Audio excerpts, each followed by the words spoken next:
अस्सलामुअलैकुम। मोहम्मद अज़हर सिद्दीक अपने programme political diaries के साथ हाज़िर खिदमत है। 25 जनवरी 2024 जुमेरात का दिन है और ये हफ्ता भी इख्तिताम की तरफ जा रहा है और महीना भी इख्तिताम की तरफ जा रहा है। अगला महीना तो इलेक्शन का है और लफ्ज़ आज इस्तेमाल करो डार्क हाउस, यानी मेरी इतलात के मुताबिक जो वज़ीर आज़म बनने जा रहा है वो किसी को नाम ही नहीं पता अभी।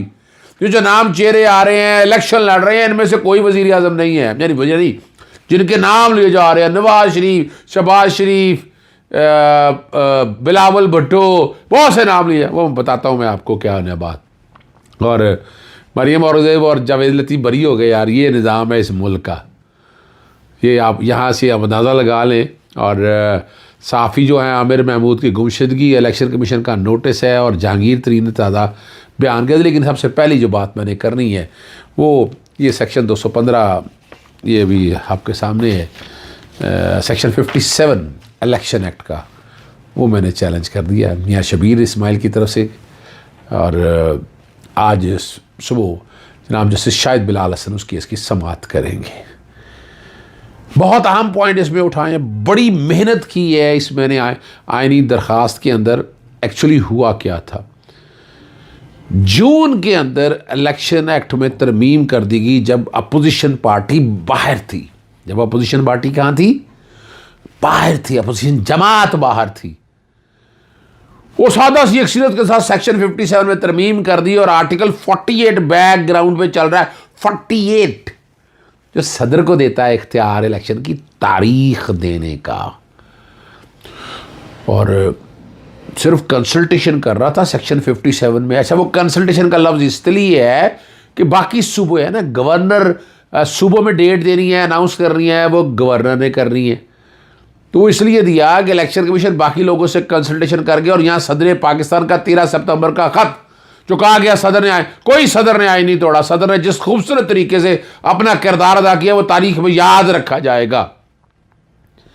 और सदर ने बड़ा ज़बरदस्त ख़त लिखा था 16 नवंबर से, सॉरी 10 नवंबर से पहले का कहा था कि इलेक्शन कराएं, वो अपना दिन पूरी हो जाए 90, लेकिन नहीं कराया गया इलेक्शन। अब 8 फरवरी को इलेक्शन हो रहा है, पर आइन टूट चुका है, आइन टूट चुका है। और सुप्रीम कोर्ट की जो जजमेंट है मैं उसको पंचायती फैसला एक तरह का समझता हूँ। और जस्टिस अथर मिल्ला साहब ने बड़ी वजाहत के साथ लिख दिया कि तारीख देने का इख्तियार सदर पाकिस्तान का और गवर्नर का। आर्टिकल 48 अपना साथ साथ आप आ जाएँ, 52 आ जाएँ, असेंबली डिज़ोल्व, 105 आ जाएँ, 107 आ जाएँ, आर्टिकल 224 आ जाए, 224A आ जाए। आपको याद होगा इसमें मैंने बड़ी मेहनत की थी। जब ये तरमीम आ गई तो मैंने अंदाज़ा लगा लिया, मैंने स्मेल कर लिया क्या होना है। अगस्त 11 को असेंबली डिज़ोल्व होनी थी और सूबाई असेंबली गलबन 13 अगस्त को डिज़ोल्व होनी थी। मैंने ख़त लिखे पहले 20 जुलाई को, 24 जुलाई को वज़ीर आज़म शहबाज शरीफ को कि असेंबलियाँ वक्त से पहले मत तहलील करना है, तुम्हारी बदनीयती नज़र आ रही है। तुम असेंबलियाँ तहलील इसलिए करना चाहते हो कि 60 दिनों को 90 दिन में कन्वर्ट करना, 90 दिन के बाद इलेक्शन नहीं कराने। लिखा इसको नहीं, कुछ नहीं किया। सदर पाकिस्तान को लिखा गया, इलेक्शन कमीशन को लिखा मैंने, मेरे सारे खतूत रिकॉर्ड के ऊपर है। तो मुरीन अहमद की आनी दरख्वास्त जो सुप्रीम कोर्ट दायर की थी उसका है। अब शबीर इस्माइल की दरख्वास्त में वो हिस्सा मैंने डाला हुआ है सारा। मैंने एक एक चीज़ वो सारी साथ लगाई है कि जिसके अंदर तारीख़ों का जिक्र है, जिसमें बताया गया है कि तारीख़ों के हवाले से क्या देखना है। अब ये सारी चीज़ें जब कह गई, फिर क्या किया, सेक्शन 57 में तरमीम कर दी और ये तरमीम बैकग्राउंड पे चल रही है। पहले वाली सेक्शन 57 उतना पोर्शन, ज़्यादा नहीं, सिर्फ उतना पोर्शन मैं कहूँगा, तो उतना ही जो 1 पोर्शन है मैं आपके सामने मैं रख देता हूँ। तो सेक्शन 57 का पहले था the president shall announce the date और dates of the general elections after consultation with the commission. ये पहले था, लेकिन तरमीम करके क्या कर दिया गया, ये तरमीम ये 2 अक्टूबर 2017 को आ गया था और जो तरमीम करके कर दिया था 26 जून 2023 को। Subject to the Constitution, the Commission shall by notification in the official gazette announce the date or dates as the case may be of the general election। यानी ये इख्तियार उठा के दे दिया। और ये और मतलब इसमें बड़ी लड़ाई हुई।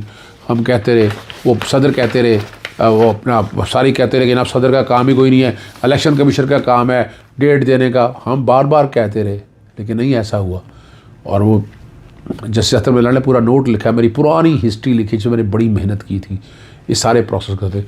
जस्टिस शाहिद बिलाल हसन सुबह इसकी समाअत करेंगे और वहाँ सेक्शन 57 आर्टिकल 48 और इन सब की इंटरप्रटेशन की बात होनी है।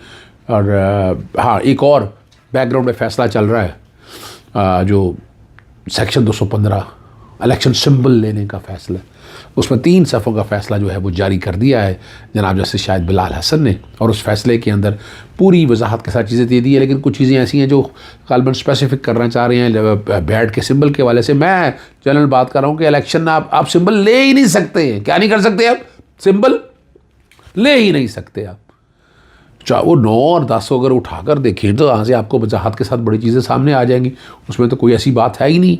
लेकिन आप ये भी एक तारीखी कुछ चीज़ें ऐसी हैं जो रिकॉर्ड के ऊपर अवेलेबल है और रिकॉर्ड पे चीज़ें भरल। अल्लाह ताला आसानी रखे, इंशाल्लाह ये भी हम जीतेंगे। आगे आपको मैं ले चलता हूँ।